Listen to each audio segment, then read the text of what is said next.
Olá, meus amigos. Eu trago-vos aqui uma história diferente que nos fala de Dalai Lama, o líder budista. Este senhor rege-se por uma religião, a religião budista, e ele já tem muitos anos. Ele nasceu no dia 6 de julho de 1935. Se vocês souberem fazer as contas, vão ver que ele tem 85 anos. E então eu hoje trouxe-vos aqui a semente da compaixão, Sua Santidade o Dalai Lama. Então, vamos lá. Dalai Lama ganhou o Prémio Nobel da Paz. Esta é uma história muito bonita. Aqui temos o Dalai Lama.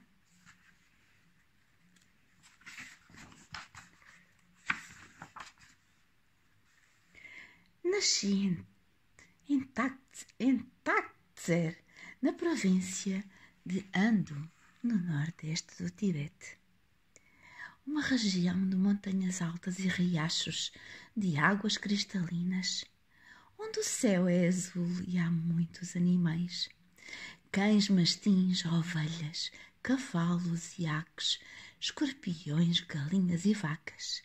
A nossa casa ficava no sopé de Amishiri, a montanha que perfura o céu.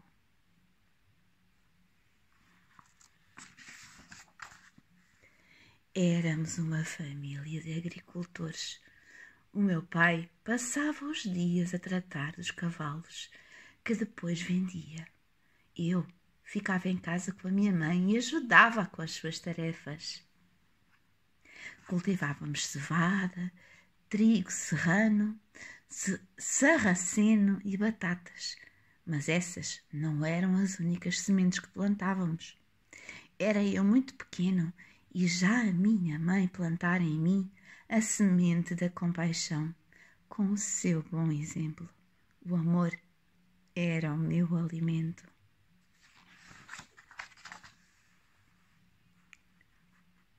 Recolher os ovos que as nossas galinhas punham era uma das minhas tarefas habituais e eu levava o meu trabalho muito a sério. Enquanto a minha mãe cozinhava e o delicioso aroma do pão se alastrava pelo ar, eu brincava no quintal, acompanhado por escorpiões. Às vezes ia sentar-me no telhado da nossa casa. Era o sítio perfeito para ficar a observar as montanhas, a tentarem tocar no céu.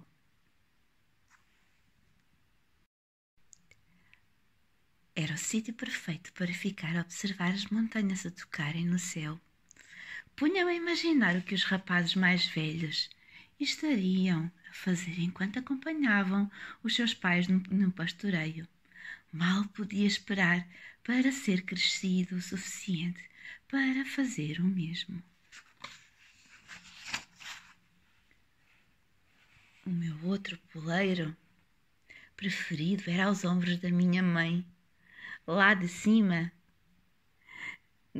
sentia-me como um dos rapazes mais velhos.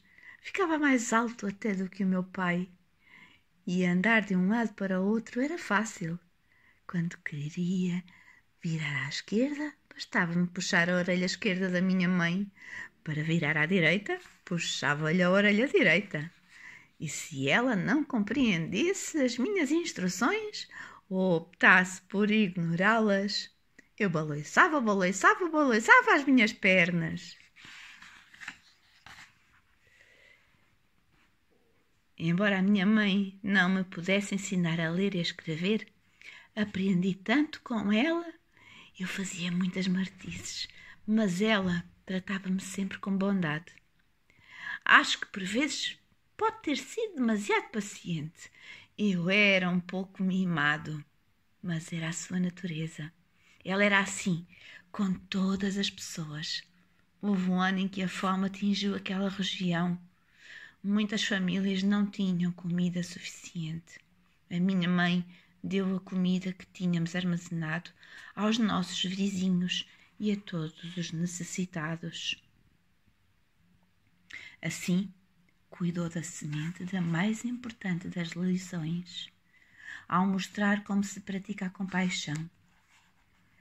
Mostrou-me quando eu era ainda criança que é possível tratar de todas as pessoas com cordialidade e ajudar a aliviar o seu sofrimento. Tal como uma árvore já bem alta, nunca se esquece da semente de onde brotou. Também eu regressei, muitas vezes, à semente da compaixão que a minha mãe plantou dentro de mim e que andou sempre comigo. Quando eu era criança e vivia naquela casa, e também depois, enquanto jovem monge dedicado aos estudos, e agora que espalho a mensagem da compaixão por todo o mundo. Adorei crescer sob o céu aberto de Tzer, mas sempre soube que a minha vida me levaria para além daquela pequena aldeia. Pouco antes do meu 3º aniversário, chegaram da capital, Lhasa, uns monges que procuravam a criança que seria a reencarnação do Dalai Lama, o líder espiritual dos budistas tibetanos. Haviam percorrido o país inteiro em busca dessa criança. E os milhões de habitantes do Tibete ansiavam pela notícia de que ela tinha sido encontrada. Ninguém na minha família poderia ter imaginado que eu era essa criança, e muito menos eu. Mas depois de passar por uma série de testes em que identifiquei corretamente os pertences de Dalai Lama anterior e os manuseei com grande familiaridade, os nossos visitantes ficaram convencidos de que tinham encontrado o rapaz que procuravam.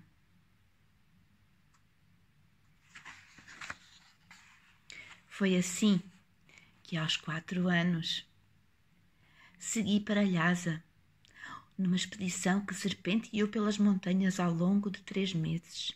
À medida que se espalhava a notícia de que o novo Dalai Lama havia sido encontrado, cada vez mais pessoas se juntavam à expedição.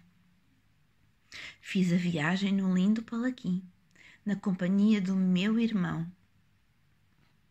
Éramos 2 rapazes cheios de energia e sempre que nos punhamos a brincar em grande alvoroço, dentro da nossa pequena liteira, fazíamos com que esta se desequilibrasse. E a dada altura, tiveram de nos separar.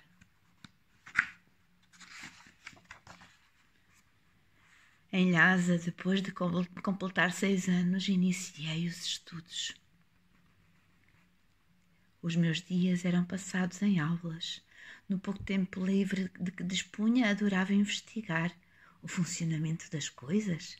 Passava horas a desmanchar brinquedos e relógios para depois voltar a montá-los ou explorar a mecânica dos projetores de cinema e dos carros, o que ocasionalmente me deixava em apuros.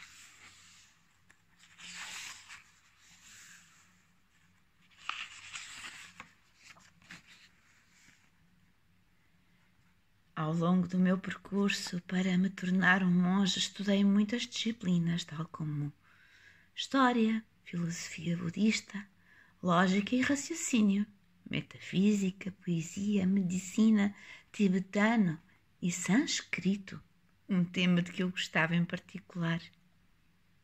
Era a compaixão por causa da semente que havia sido plantada pela minha mãe. Creio que foi isso que me levou a libertar as pessoas que se encontravam na prisão ao lado do palácio de Potala, onde eu vivia. Passei toda a minha vida a estudar este assunto e sei que o meu dever era ajudar a fazer do mundo um lugar mais compassivo. O mais interessante é que esta capacidade reside dentro de cada um de nós. E penso que é mais forte dentro das crianças, como tu. Muitos ensinamentos budistas comparam quem se encontra na jornada da vida aos rebentos de uma planta que precisam de cuidados para madurar e prosperar. Os pais também costumam descrever os seus filhos como rebentos, sobretudo quando se apercebem do quão depressa eles crescem. Mas não é só em termos físicos que as crianças são como rebentos. É também no sentido em que encerram em si um potencial que pode ser alimentado. A semente da compaixão existe no interior de cada criança, desde a nascença, e forma parte da sua natureza e floresce graças ao amor.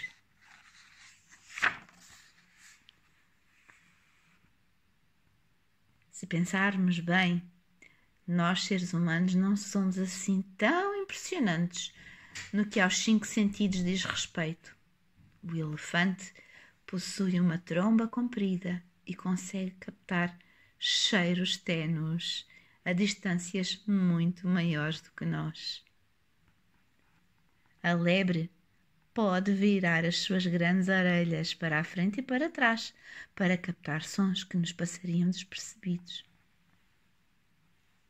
Os olhos da águia conseguem avistar a mais minúscula das presas, desde lá de cima do céu. Não é o uso dos nossos sentidos que nos torna especiais.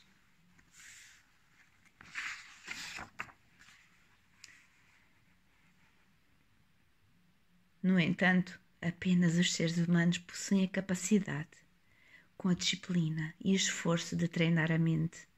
É o que nos diferencia de todos os outros animais. É o nosso superpoder. É aí que a semente da compaixão se desenvolve.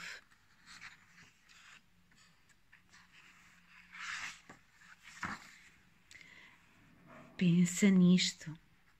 Quando estás a brincar no recreio da tua escola e um grupo de crianças te recebe com um sorriso, ficas com vontade de brincar com elas?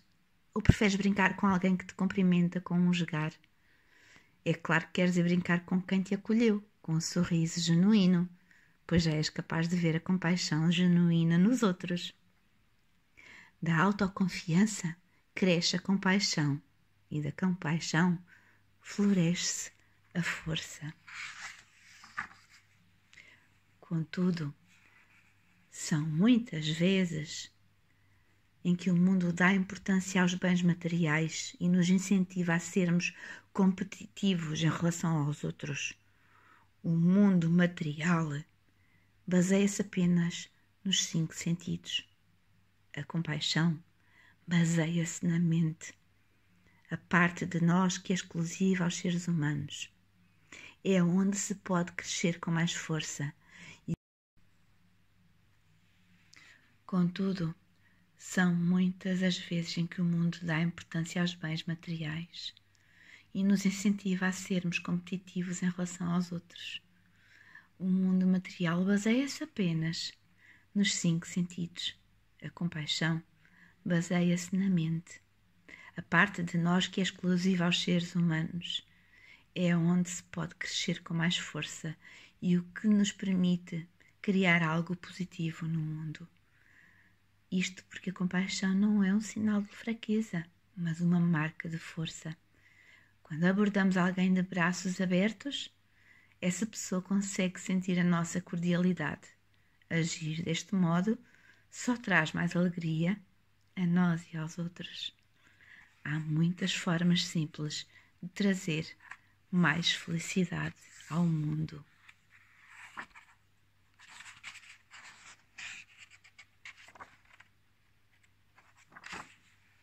Mas isso, tu já sabes. O que tens de fazer agora é proteger e alimentar esta semente.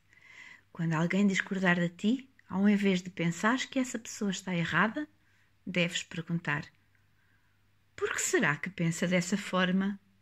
Quando alguém estiver com má cara, ou zangado, ou magoado, podes concentrar-te nos teus próprios problemas ou perguntar: o que posso fazer para ajudar esta pessoa? Estas questões podem não te surgir imediatamente, mas da mesma forma que aos poucos foste aprendendo a ler, a nadar ou a tocar um instrumento. Também podes aumentar a tua compaixão a cada dia. Isso requer prática. E mesmo que tenhas um deslize e não faças a escolha mais bondosa, o dia seguinte traz-te uma oportunidade para tentares de novo.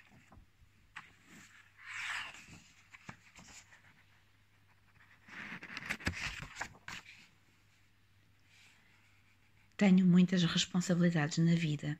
Ajudar a trazer mais compaixão ao mundo é a mais importante de todas. Não podemos mudar o passado. Apenas podemos aprender com ele. Tudo o resto escapa ao nosso controle. Porém, podemos mudar o futuro. E tu, enquanto criança, já possuis as ferramentas necessárias para construir um mundo melhor, mais feliz e com mais compaixão. E aqui temos a cronologia da vida da sua santidade, o 14º Dalai Lama. E aqui temos o Dalai Lama.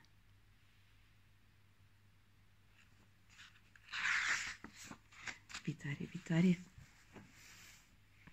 Acabou-se a história. Espero que tenham gostado desta história bonita que Dalai Lama nos transmitiu. Ter compaixão, saber perdoar, pensar em ajudar é muito importante.